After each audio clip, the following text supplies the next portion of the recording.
Hey, I'm Darrell Green, and I'm hanging out here at the Sports Junkies 1067 The Fan.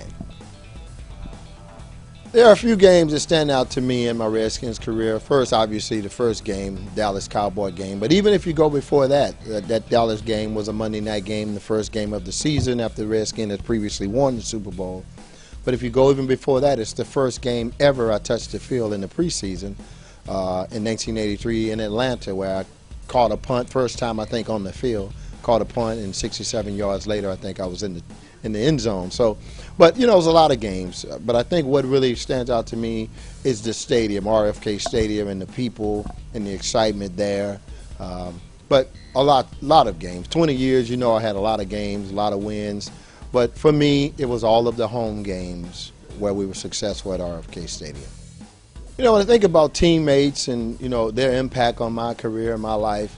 Interestingly enough, I didn't have a veteran cornerback when I came in. The oldest starting veteran cornerback was a guy, Vernon Dean, drafted just a year ahead of me. So we were kind of a bunch of young guys just trying to figure it out on our own.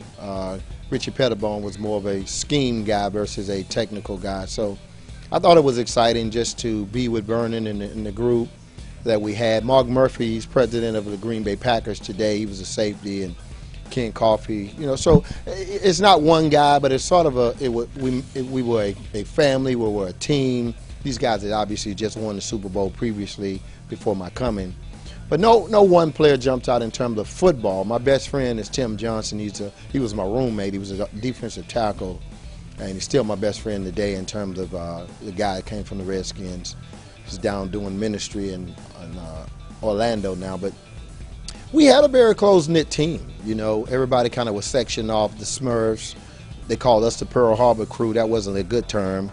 And when I say the Pearl Harbor crew, it was because I think in 1983 they were bombing us. They didn't bomb me. They bombed the other three guys, but they were bombing us, and we had a reputation as a team to getting bombed. And thought something is weird about this. You're calling us the Pearl Harbor crew. And that's not a good term, but we were able to overcome that. Went to the Super Bowl my rookie year as well, even though we lost that game. But so anyway, I said that we had the Smurfs, we had the Hogs, we had the Pearl Harbor crew. You had all these different groups, so it was a lot of different personalities, both collectively and individually. But it was a great group of guys over the course of 20 years, and I would never trade it for anything.